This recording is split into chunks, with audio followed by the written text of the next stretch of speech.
शहर से दूर जंगल के पास एक पुराना अस्पताल था, जिसे लोग भयानक अस्पताल के नाम से जानते थे। इसका असली नाम तो सेंट पॉल हॉस्पिटल था, लेकिन जब से वहां अजीब घटनाएं होने लगीं, लोगों ने इसे छोड़ दिया और यह खंडहर बन गया। गांव के लोगों का मानना था कि अस्पताल की हर दीवार में कुछ न कुछ रहस्य और डर छिपा हुआ है।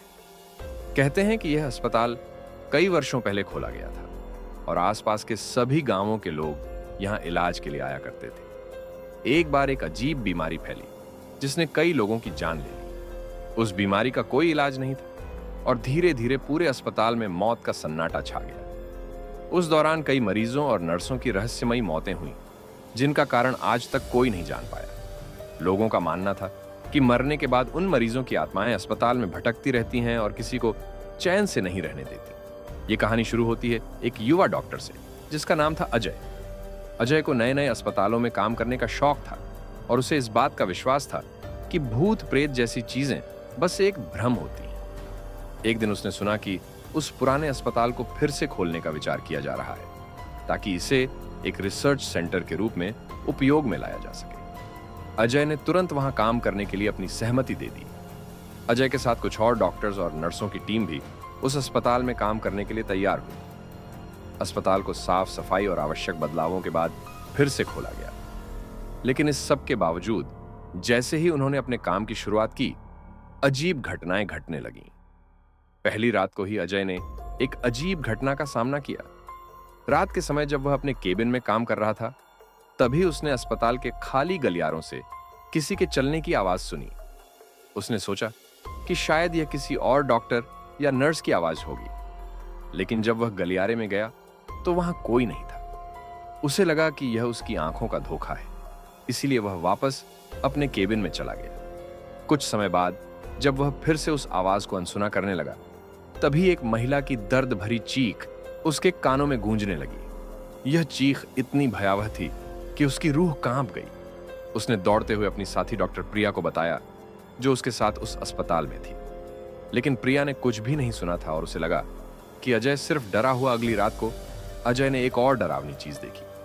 वह रात के समय वार्ड का निरीक्षण कर रहा था, तभी उसने देखा कि एक अजीब सी परछाई उसके पीछे पीछे चल रही है। उसने तुरंत मुड़कर देखा, लेकिन वहां कोई नहीं था। परछाई के कारण उसके मन में डर बढ़ने लगा। उसने सोचा कि शायद वह कुछ ज्यादा ही सोच रहा है और खुद को संभालने की कोशिश की। कुछ देर बाद जब वह वार्ड के पास खड़ा था, तभी उसने देखा कि एक नर्स के भेष में एक महिला उसके सामने खड़ी थी। उसकी आंखें लाल थीं और चेहरा बिल्कुल सफेद।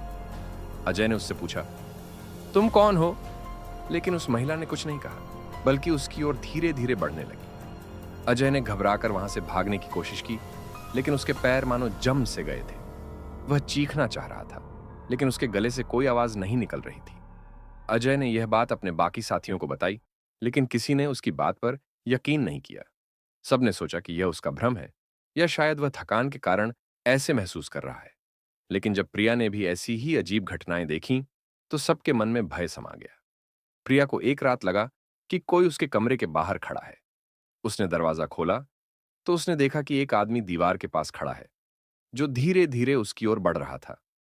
आंखें खोखली थीं, मानो उसकी आंखों में कोई जीवन ही नहीं था। प्रिया घबराई और उसने तुरंत दरवाजा बंद कर दिया। अस्पताल के सभी कर्मचारी अब इस बात को समझ चुके थे कि यहां कुछ गलत है।